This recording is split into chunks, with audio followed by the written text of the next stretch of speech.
নমস্কার বন্ধুরা, ত্রিপুরার মেয়ে স্বপ্না চ্যানেলে সকলকে স্বাগত। কেমন আছো বন্ধুরা? আশা করি সকলেই ভালো আছো। সরস্বতী পুজো সকলের বাড়িতেই হলো, সেই মতো আমার বাড়িতেও হলো। আর আমি কি করলাম সেটাই তোমাদের সঙ্গে শেয়ার করছি। কারণ খুব একটা আয়োজন আমাদের বাড়িতে নেই, যেহেতু পাড়ায় পুজো হচ্ছে তাই অল্প স্বল্প আয়োজন করলাম। আর দুপুরবেলায় খাওয়া দাওয়া হবে। পাড়ায় পুজো হচ্ছে, সরস্বতী পুজো, সেই উপলক্ষে দুপুরবেলা সকলেরই নিমন্ত্রণ রইল খিচুড়ি খাওয়ার। আর সেখানে আমরাও নিমন্ত্রিত। চলো এবার আমার বাড়িতে কি করলাম দেখি।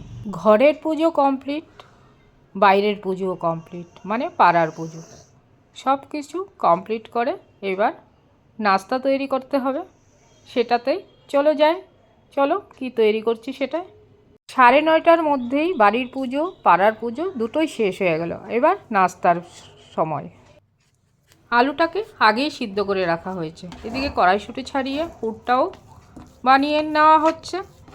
আর এদিকে ময়দা মাখা হয়ে যাচ্ছে, কারণ সমস্ত কিছু একসাথেই আমাদের করতে হবে। একটাই হাত, কিন্তু কাজ 10 হাতের কাজ এক হাতেই সামলাতে হয়। আমরা যেহেতু নারী। এই যে আলুর দম কষানো হয়ে যাচ্ছে। বেশি করে প্রথমে তেল দিয়ে দিলাম, তার মধ্যে জিরে ফোড়ন দিয়ে দিয়েছি আর গরম মশলা দিয়ে আলু সঙ্গে হলুদ আর একটু লঙ্কার গুঁড়ো দিয়ে ভালো করে ভেজে নিচ্ছি। আর এর মধ্যে মশলা থাকবে, এখানে রয়েছে টমেটো আর আদা আর সামান্য পরিমাণ তিল। এই দিয়ে ভালোভাবে পেস্টটা করে নিয়েছি। এবার এটা দিয়েও ভালোভাবে নাড়াচাড়া করে নেব। আমরা ত্রিপুরায় ছোটোবেলায় স্কুলে সরস্বতী পুজোয় কী খেতাম বলো তো? বাঁধাকপি আর লুচি। তখন সত্যি কথা বলতে কড়াইশুঁটির কচুরি, ফ্রাইড রাইস, এইসব পোলাও এইসব হতো না। একদম সাদামাটা লুচি আর বাঁধাকপি। ঘর বুঝাই করে বাঁধাকপি কাটা হতো, আমাদের স্টুডেন্টদেরও করা হতো, কাটতে হতো। কারণ তখনকার সময়ে এত রাঁধুনি পাতুরি পাওয়া যেত না, কি বলো তো, নিজেদেরই করতে হতো। আর সেটা বেশ মজার সহিতেই আমরা করতাম, বেশ ভালো লাগতো স্কুলে করতে কাজটা। আর এখনের ছেলেমেয়েরা সত্যি কাজ করতে চায় না, তাই স্কুলে বিভিন্ন ক্যাটারিংয়ে অর্ডার দেওয়া হয়। আর সেটাই বাচ্চারা খুব আনন্দ সহিত খাওয়া দাওয়া করে, কারণ সময় অনুযায়ী আনন্দও আলাদা। আর এই যে দেখো, আমি কড়াইশুঁটির পুরগুলি এক একটা করে ভরে নিচ্ছি, নিয়ে তারপর ভাজতে যাব। এবার সত্যি সরস্বতী পুজোর সময় কড়াইশুঁটির কচুরি না খেলে সেটা যেন আমাদের বাড়িতে এখন আর চলে না।